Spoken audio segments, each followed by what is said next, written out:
나스닥 지수가 4% 가까이 급등세를 보였습니다. 굉장히 강한 상승을 보이게 됐는데요.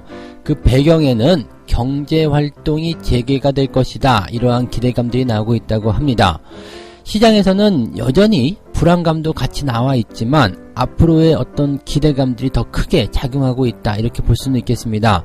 증시가 계속적으로 상승하고 있는 배경들, 그리고 우려를 낳았었던 기업들의 실적, 어떤 식으로 우리가 해석을 해야 되는지 알아보도록 하겠습니다. 스마트머니라고 불렸었던 개인 투자자들, 즉 통합개미라고 불렸던 이 자금들이 최근에 인버스와 바이오 쪽으로 투자 자금으로 몰려들고 있다고 합니다. 약간의 투기성 자금으로 변질이 되었다라는 이야기가 나오고 있는데요. 왜 인버스와 바이오 쪽에 투자를 하고 있는지, 또 그 결과는 어떠한 것들인지 알아보도록 하겠습니다. 언택트 시대가 왔다라고 합니다. 언택트 시대라면은 비대면 관련한 이야기인데요.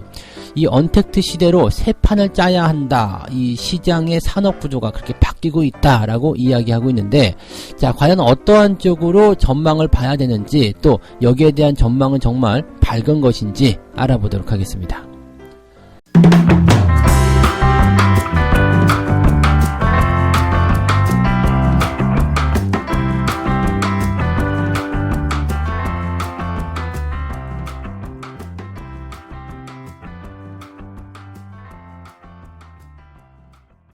네, 반갑습니다. 오늘은 4월 15일 수요일입니다. 시장이 열리지 않기 때문에 시황은 조금 늦게 업로드가 될 예정입니다.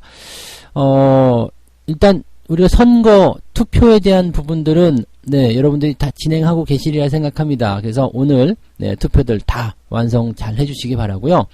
저 역시도 투표 이미 완료가 됐습니다. 그러니까 모두들 소중한 한 표 잘 행사하셔가지고 대한민국의 민주주의 발전에 도움을 주시기 바랍니다. 조금 거창해졌네요.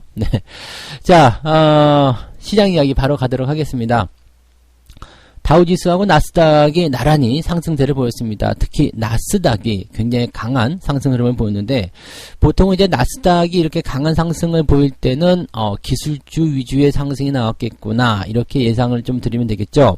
보통은 애플, 아마존 뭐 이런 쪽으로 포함이 되기 때문에 나스닥이 굉장히 강하게 올라갔다, 그렇다면 뭐랄까, 굴뚝 산업보다는 약간 성장 산업 쪽이 조금 더 강하게 상승했다, 이렇게 이야기가 되고 있습니다. 보통은 이런 상황들이라면 경기에 대한 전망이 굉장히 낙관적일 때 이러한 상황들이 나타난다, 이렇게 말씀드릴 수 있겠죠. 특히 지금 현재 시점에서 본다라면은 증시의 상승과 그 다음에 경기의 전망이 어느 정도 연결이 되어 있다 정도로 보시면 될 것 같아요. 그동안 좀 움츠려 있었다라면 이제는 이런 투자자들의 어떤 심리라든지 또 앞으로의 경제 상황에 대한 기대감들이 조금씩 나타나는 것이 아니냐, 이렇게 예상이 좀 되고 있습니다. 미국에서는 경제 활동이 재개가 될 것이다. 물론 유럽에서도 이미 조금씩 진행이 되고 있는 부분이 있다고 합니다. 근데 미국에서도 이제 경제가 재개가 될 것이다라는 기대감이 굉장히 강하게 작용을 했다고 볼 수가 있을 것 같습니다. 일단 뭐 CNBC 쪽에서도 현재 이제 부진에서 벗어났다, 이런 얘기를 했습니다. 다우지수와 S&P 지수가 지난 3월 6일 이후로 최고로 상승을 했다. 나스닥은 4거래일 연속으로 오르면서 부진에서 벗어났다라고 이야기합니다. 이게 연속적인 상승이 나타나게 됐다라는 것은 투자 심리가 많이 개선되었다라는 것을 의미하는 거거든요. 그래서 지금 이렇게 연속 상승에 대한 부분에 의미를 좀 많이 두고 있다 보시면 될 것 같고요. 대신에 이제 IMF 쪽에서는 올해의 세계 경제 성장률 전망치를 큰 폭으로 하향 조정을 했습니다. 마이너스 3.0%입니다. 마이너스가 나올 거다라고 예상을 한 거죠. 올해 세계 경제 전망치가. 근데 이런 소식이 나왔음에도 불구하고 별로 영향을 미치지 않았어요. 근데 뭐 어쩌라고? 뭐 이런 표현이었던 것 같아요. 왜냐면 이제 IMF가 미국의 성장률을 마이너스 5.9% 정도 나올 것이다, 뭐 이렇게 얘기를 하면서 1930년대 이후 경제 대공황에 버금가는, 또 그것을 뛰어넘는 그런 최악의 상황이 될 것이다 라고 이야기를 했는데, 그럼에도 불구하고 투자자들의 관심은 뭐 알았어, 이런 정도로 그냥 뭐 냉담한 그런 정도? 약간 IMF가 좀 뻘쭘하지 않았을까라는 생각이 들 정도로 너무 담담한 반응을 보였다는 이야기죠. 그 이유 중에 하나가 이제 중국의 무역 수지, 이쪽에 좀 집중이 되었다라고 얘기가 나오고 있습니다. 중국의 언론에 따르면은요, 3월 중국의 수출은 전년 동월 대비 3.5% 감소를 했고, 수입은 2.4% 증가했다라고 얘기가 나오고 있습니다. 수출이 조금 감소했다라는 부분과 수입이 조금 증가했다라는 부분들은, 뭐, 시장이 그렇게 크게, 뭐, 충격을 많이 받지 않았다라는 쪽으로 좀 해석할 수 있어요. 왜냐면, 예상치였던 부분이 수출은 12.8% 감소하고, 수입은 7% 감소를 할 것이다, 라고 되어 있었지만은, 실제로는 그렇지 않았거든요. 또, 수입이 증가를 어느 정도 했다라는 것은 그만큼 또 무역 활동이 활발해졌었다라는 것을 의미하는 내용이기 때문에, 부정적이지 않다는 이야기죠. 무역 수지도, 1,300억 위안 흑자를 나타냈다. 선망했다는 얘기 아닙니까? 그래서, 이런 전망들이 전체적으로 시장에서의 어떤 향후 전망들보다도 지금 당장 앞으로 나타나는 그런 경제 지표에 대한 부분들이 투자자들을 더 어루만져 줬을 것이다, 더 위로해 줬을 것이다, 이렇게 예상이 되고 있습니다. 실제로 지금 이런 경제 지표에 대한 불안감이라든지 또 기업들의 실적 같은 부분들이 좀 부담스러운 내용들이 좀 있었거든요. 근데 지금 현재 보면은 은행주들의 실적이 좀 많이 안 좋았었죠. JP 모간의 1분기 순이익이 전년 동기 대비 69% 급감을 했다라고 얘기가 나왔습니다. 그래서 은행주들 역시 조금 부담스러웠겠죠. 웰스파고 같은 경우도 1분기 주당 순이익이 0.1달러. 그래서 시장의 전망치보다 3분의 1밖에 나오지 않는 그런 부분들이 나타나서 시장에 약간 충격을 줬었는데, 존슨앤존스가 시장의 예상치를 훌쩍 뛰어넘는 어마어마한 그런 쾌거를 기록했어요. 그러면서 1분기 주당 순이익이 2.3달러, 그래서 전망치 2달러를 상회했다. 그 다음에 매출액도 시장의 예상치를 웃도는 그런 매출액을 발표했다라는 얘기가 나옵니다. 지금 존슨앤존스라는 부분을 좀 보셔야 될 것 같기도 하고요. 또 아마존 아시죠? 아마존 이 기업이 지금 신고가 굉장히 강한 상승 흐름을 보이고 있다는 거, 여기에도 주목을 좀 해봐야 될 필요성이 좀 있습니다. 그래서 지금 사실 보게 되면은요, 아마존 같은 경우는 뭐 매우 강한 상승 흐름, 뭐 신고가 흐름을 보여주고 있는 그런 내용이기 때문에 현재 이런 내용들 보게 되면은 이제 다시 빵이라는, 뭐 작년 재작년이었던가요? 이 빵, 애플, 뭐 아마존, 그 다음에 그런 거 있었잖아요. 그런 기업들, 지금 기억도 잘 안 나네요. 알파벳, 그런 기업들, 페이스북, 이런 즉 기술주로 구성이 됐었던 그런 기업들의 실적이 다시 좋아질 것이다 라고 이야기가 좀 되고 있는 부분입니다. 그래서 지금 아마존이 사상 최고가를 이끌어냈다라는 거, 물론 전자상거래라든지 이런 부분은 조금 이따 다시 설명을 드리겠습니다만, 이쪽 산업군들이 더 잘 나가는 경우도 있었겠습니다만, 어쨌든 이렇게 시장을 주도하는 그런 업종들이 새롭게 태어나고 있고, 또 나스닥 쪽에서 또 이런 부분들은 또 다른 의미에서의 어떤 소비 진작 이런 쪽으로 가고 있는 거거든요. 그래서 미국 시장에 대한 어떤 경제 전망이 더 좋아지고 있다. 지금 좋아지고 있다. 나쁜 국면을 탈출하고 있다. 이런 식으로 분석들이 되고 있다. 이런 얘기로 말씀드릴 수 있겠습니다. 그래서 그동안 우리가 걱정했었던 부분들은 그래, 이미 이제 시장에 대한 충격은, 그런 공포심은 주가에 이미 반영이 됐고, 앞으로의 경제 지표라든지 기업의 실적이라든지 이런 것들이 어떻게 진행이 될 것인지, 여기에 대해서 우리가 좀 고민해보자 라는 부분이 좀 있었거든요. 나오는 것을 좀 살펴보자 이거였는데, 실제로 지금 지표라든지 특히 중국 쪽 지표였죠. 그 다음에 기업들의 실적들이 생각보다 양호했다라는 거 아니겠습니까? 그래서 이런 부분을 본다라면 그렇게 나쁘지 않은데 곧 좋아질 것 같은데, 이런 기대감들이 투자자들에게 깊이 파고들었다라고 보셔도 좋을 것 같습니다. 뭐 긍정적인 소식이 일단은 나와서 다행히 휴일을 즐기실 수 있으리라 생각해 봅니다. 자, 두 번째 소식으로 넘어가도록 합니다. 스마트머니라고 했었던 동학개미들, 이제는 빚내서 인버스와 바이오주에 베팅했다. 기사가 너무 재밌는 게요, 인버스에 투자했다가 손절했어요. 37% 손해를 봤는데 지나가는 버스만 봐도 싫어. 인버스에 투자를 하시면은 버스만 봐도 싫어지는 건가요? 뭐 기사를 이렇게 뭐 진짜든 아니든 간에 재밌게 써서 여러분들 소개를 좀 해드리려고 가지고 왔습니다. 근데 최근에 이제 개인 투자자들 수급 동향을 좀 살펴보게 되면, 인버스, 특히 1배 말고 2배 뭐 이렇게 가는 것들에 베팅을 좀 많이 했다고 그래요. 이 동학개미라고 불렸던 스마트머니들이 주가의 상승을 좀 이끌었다. 그래서 동학개미의 승리다. 뭐 이런 것들 얘기들 많이 나왔었잖아요. 근데 주가가 어느 정도 상승하고 나서 최근에 개인 투자자들의 베팅 포인트가 이제는 하락 반전을 할 것이다 쪽으로 들어갔습니다. 그래서 인버스 쪽으로 뭐 여러분들 수급 동향을 좀 보신 분들은 아시겠습니다만 레버리지라든지 그 다음에 대형주들 삼성전자라든지 이런 쪽에 매도가 집중적으로 좀 들어가고요. 그 다음에 인버스 쪽에 집중적으로 매수가 들어갔다는 것을 우리가 확인하실 수가 있습니다. 그래서 지금 개인 투자자들이 인버스에 집중해서 투자를 하게 되면서 6,700억이라는 어마어마한 돈들을 또 쏟아붓고 있다고 합니다. 순매수 1등에 들어가 있고요.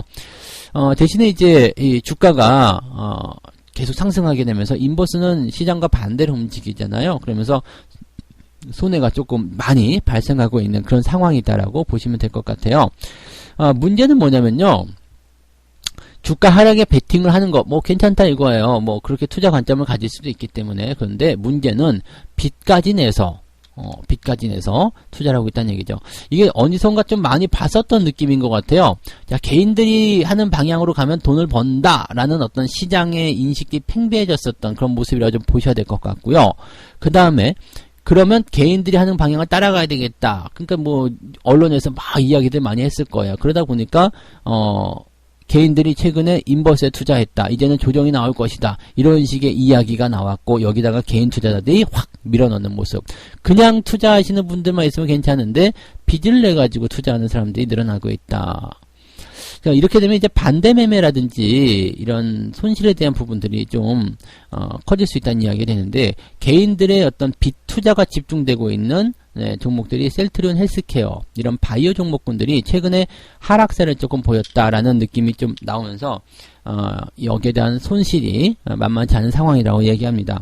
물론 이렇게 걱정스러운 상황에서는 주가가 더 올라갈 수 있어요. 뭐 제가 차트 상황을 좀 봤더니 뭐 흐름 자체는 나쁘지 않더라고요. 추세가 이제 전환이 되면서 상승할 수 있는 구간들인데 문제는 뭐냐면 최근에 급등했다가 급락한 포인트들이 있더라고요. 근데 이 급등 꼭대기 시점에서 빚을 내서 투자했다라면 이 급락 포인트에서 손해를 제법 많이 봤을 것 같다라는 생각이 좀 들어요.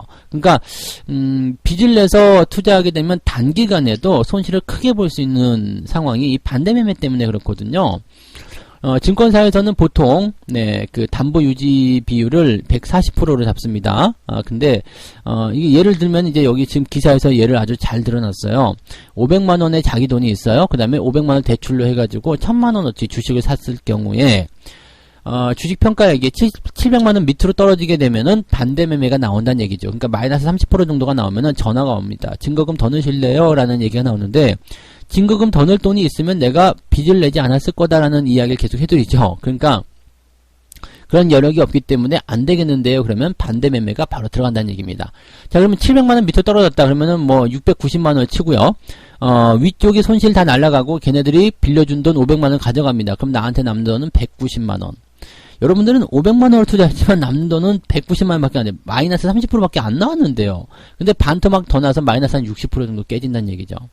재수가 없는 경우에는요, 하한가 한번 빵 터져버리게 되면은요, 그 다음날 반대 매매가 들어가는데, 빵 터지고 그 다음날 추가 하락이 나타났을 때 바로 반대 매매 들어가면 재수 없으면 원금 다 날리고 빚까지 얻을 수 있습니다. 그래서 빚내서 투자하는 것은 이렇게 무섭죠. 증권사들이 그냥 여러분들한테 그냥 막 빌려주거나 그러지 않습니다. 최근에 물론 이 반대 매매에 대한 부분이 완화되었다, 좀 유예를 시켜줘라 이런 식으로 얘기가 나오고 있습니다만 그런 것들 믿으시면 안 되는 거죠. 내 돈은 내가 지켜야지. 증권사가 절대 여러분들 돈을 지켜주지 않는다는 거 꼭 명심하시면 되겠고요. 어느 순간부터 증시에 스마트머니가 아니라 투기성 자금들이 유입이 되고 있다. 이렇게 얘기가 되고 있습니다. 그래서 개인 투자자들의 자금이 이제는 변질이 되면서 변동성 확대의 근거가 될 수 있다는 것을 꼭 명심해야 한다라고 이야기하고 있다고 합니다. 자금이 변질된 것인지 아니면 투기성 자금들이 추가적으로 더 유입이 된 것인지는 확실하지 않습니다만 자금의 성격 자체가 일단은 변화를 좀 줬다라고 보시는 게 좋을 것 같습니다. 그래서 맹목적으로 또 개인들의 투자 포인트들이 변화하고 있다는 것에 여러분들이 조금 주목을 해서 그런 변동성에 노출되지 않도록 조심하셔야 되겠고요. 빚내서 절대로 투자하지 말자. 그 말씀도 드려야 될 것 같습니다. 자, 세 번째 이야기입니다. 언택트 시대, 언택트. 뭐 말이 굉장히 어려운데요. 비대면입니다. 비대면. 비대면 시대가 왔다. 신산업주로 투자 전략에 대한 새 판을 짜라. 반도체부터 전자결제까지 비대면 수혜 업종에 대한 투자 매력이 부각이 되고 있다. 이렇게 얘기 나오고 있고요. 게임, ETF 눈길을 끌고 있고 현금 보유 비중이 높고 부채 비율이 낮은 산업에 주목을 끌고 있다라고 되어 있습니다. 언택트 시대, 이 비대면 관련한 포인트들이 나타난 것은요. 일단 일상생활이 편하다라는 부분들, 뭐 증권 계좌도 지금 비대면을 다 트잖아요. 그러면서 비대면으로 트게 되면 수수료도 없어요. 뭐 이렇게 나오는데, 이렇게 되면은 우리가 생각해 볼 수 있는 게, 사람은 직접 지점을 찾아가지 않아도 되니까 편하고요. 뭐 증권사라든지 이런 그 회사 같은 입장에서는 인원을 배치하지 않아도 되니까 인건비 절감 할 수 있어서 좋죠. 더 큰 문제를 보면은 근데 그 인원의 감축으로 연결될 수 있잖아요. 불필요한 인원들이 있을 수 있다. 그 뭐 더 필요 없으니까 나가. 어차피 사람들이 알아서 온라인으로 다 하니까. 이렇게 돼서 고용이 나빠질 수 있겠습니다만 이 세상이 사회가 이렇게 변화가 되고 있다는 거 인정을 하고 넘어가야 되는 상황이긴 한 것 같습니다. 거기에다 이제 최근에 이제 시장 상황이 뭐 사회적인 상황들이 이제 그런 식으로 변화가 되다 보니까 이렇게 비대면이 조금 더 활성화되고 있다라고 보시면 될 것 같고요. 그 다음에 뭐 게임이라든지 그 다음에 온라인 쇼핑 이런 쪽에서의 산업이 굉장히 많이 늘어났잖아요. 그러니까 이런 쪽에서 더 많은 시대적 변화가 일어나고 있는 것이다라고 얘기가 되고 있습니다. 다만 이제 이 산업에 대한 부분들이 일시적인 것이냐 아니면 장기화적인 것이냐에 대한 내용들을 좀 보시긴 해야 되겠는데, 뭐 온라인 쇼핑이라든지 게임주라든지 이런 것들은 뭐 단기간에 일단 반짝했다가 또 소강 상태 보였다가 또 다시 뭐 상황이 되면 또 다시 좋아지거나 이런 식으로 가지 않을까 생각이 듭니다. 영원히 계속 지속되긴 좀 그렇겠죠. 근데 어쨌든 그 규모는 이런 굴곡을 거치면서도 계속적으로 커져갈 것은 확신합니다. 게임에 대한 부분들이 점점점 커지는 것도 확신하고요. 그리고 온라인 쇼핑에 대한 부분도 점점점 커질 거라고 생각합니다. 옛날 한번 생각해 보세요. 누가 온라인으로 먹을 걸 사 먹고 옷을 사 입냐라는 얘기 들어보셨잖아요. 그런 생각 다 하지 않으셨어요? 네. 저도 그런 생각 했었거든요. 말이 되냐? 네. 그게 말이 되냐? 그랬는데 지금은 온라인 아니면 안 되고요. 또 온라인 쇼핑의 재미에 훅 빠져버리면요. 네. 아주 그냥 기가 막힙니다. 그래서 요즘에는 신조어가 쿠팡은 사랑입니다. 뭐 이런 얘기까지 나올 정도로 네. 저도 쿠팡 아주 좋아하거든요. 왜냐면 배송이 너무 좋아. 그래서 온라인 쇼핑 하시는 분들은 아마도 거기에 공감을 많이 하지 않으실까 생각이 좀 듭니다. 아무튼 사회가 이렇게 변화가 되고 있기 때문에 여기에 대해서 관심을 좀 많이 가지고 산업적인 전략을 새로 짜야 한다 이런 얘기들을 하고 있는 부분들인데, 인터넷, 클라우딩 컴퓨터, 이커머스 이런 비대면 산업이 오히려 높은 성장성을 부각시켜주고 있다. 마이크로소프트, 아마존, 알리바바와 같은 기업들이 매출액이 상향 조정이 되고 있는 상황이기도 하다. 이런 얘기가 나오고 있습니다. 또 지금 어떻게 보면 위기 상황이다라고 볼 수 있는데, 이런 위기에서 살아남는 기업이 시장을 이끄는 주도주가 될 가능성이 높은데, 지금 이런 상황에서 보면은 이런 비대면 관련한 종목군들이 훨씬 더 그런 시장을 주도해 나갈 가능성이 높다라고 평가를 하고 있는 거겠죠. 2008년도 리먼 사태 당시에도 셀트리온, NC소프트, 한샘 이런 기업들이 강한 상승 수익률을 기록했고, 실질적으로 뭐 한샘 이런 것들은 뭐 10배가 아니라 거의 15배, 20배 가까이 주가가 오르기도 했었고, NC소프트도 뭐 마찬가지죠. 지금까지 계속 올라갔었던 그 NC소프트가 2008년도 후반 당시에 뭐 2만원대, 3만원대 그랬는데 뭐 60만원 까지도 올라갔잖아요. 그러니까 어마어마한 부분들이죠. 셀트리온은 뭐 말할 것도 없고요. 그러니까 이렇게 많이 상승한 기업들은 위기에서도 강한 플러스 수익률을 기록했고, 또 이런 그 매출액에 대한 그런 자신감들이 있었던 그런 기업들이다라고 보시면 되겠죠. 그래서 지금 이제 그 후보로 비대면 관련주들이 이제 거기에 속할 것이다. 그리고 광범위하게 본다라면 4차 산업의 패권 경쟁과도 연관이 있는데, 5G 네트워크 장비라든지 인터넷, 반도체, 유통, 음식료 업체들에 대해서 관심을 높일 필요가 있다라고 분석을 하고 있다고 합니다. 이 부분은 이제 오래전부터 나왔었던 분석들이긴 한데요. 여러분들도 조금 관심을 계속 가지셔야 되는 업종들이기도 합니다. 어쨌든 미래 산업으로 가는 부분들이기 때문에 이 내용들은 우리가 관심 있게 좀 보셔야 되겠죠. 다만 지금 현재 상황에서는 이 비대면 관련한 부분들이 굉장히 주목을 받고 이슈가 될 수 있겠습니다만 시장 상황이 개선이 된다면 또 어떤 식으로 바뀔지 모른다는 거. 그래서 어느 한쪽으로만 쏠림 현상을 계속 가지고 있다면 또 부담스러운 상황이 나타날 수 있기 때문에 거기에 대한 주의는 필요하겠다. 이렇게 말씀드릴 수가 있겠습니다. 자, 이렇게 해서 오늘 세 가지 이야기 전달을 해드렸습니다. 나스닥이 4% 가까이 급등세를 보였고요. 경제 정상화에 대한 기대감을 통해서 투자자들의 심리가 많이 개선되었다. 이렇게 말씀을 드릴 수 있습니다. 동학 개미들이 스마트머니라고 하는 돈들이 지금은 인버스, 바이오 쪽의 투자금으로 몰리고 있는데 빚내서까지 투자하고 있어서 최근에 자금의 성격이 투기성으로 바뀐 것이 아니냐 우려감이 생기고 있다라고 합니다. 자, 그리고 언택트 시대라고 해서요, 비대면 산업이 굉장히 크게 발전세를 보이고 있는데, 미래 가치에서도 긍정적으로 볼 수 있겠습니다만, 현재 사회 상황이 이런 비대면 관련한 산업군들을 더 끌어올리고 있다 정도로 이야기를 해드렸습니다. 자, 책 한 꼭지 읽고 마무리하도록 하겠습니다. 주식에 투자하거나 투기 거래를 함으로써 돈을 벌 수 있는 시기가 있다. 하지만 매일 혹은 매주 거래를 한다면 지속적으로 돈을 벌어들이기란 어려울 것이다. 오직 무모한 사람들만이 그렇게 할 것이다. 뭐 주식 투자를 하든 투기 거래를 하든 그것을 통해서 돈을 벌 수 있는 시기는 분명히 있을 겁니다. 아마 뭐 최근 같은 시기가 아닐까 생각이 들기도 하는데요. 근데 그렇다고 하더라도 그런 주식들을 사놓고 계속 이제 상승에 대한 포인트를 즐겨야지 샀다 팔았다를 반복하게 된다면 그런 상승의 포인트도 무의미하게 되고 수익이 아니라 손실이 발생할 수도 있다. 이렇게 되는 매매는 무모한 사람들이 하는 매매이다 라고 이야기하는 거죠. 잘 생각하셔가지고요, 여러분들 투자에 참고하셨으면 좋겠습니다. 자, 오늘 이야기 여기까지 해드릴게요. 즐거운 주말이 아니네요. 즐거운 휴일 잘 보내시기 바라고요. 여러분들 모두 행복한 오늘 보내시기 바랍니다. 오늘은 모처럼 장이 쉬니까요, 시장의 스트레스에서 약간 벗어나시고 또 좋은 소식도 많이 있으니까 긍정적인 기대감으로 오늘을 가득 채우시기 바랍니다. 저는 다음 시간에 다시 올게요. 고맙습니다.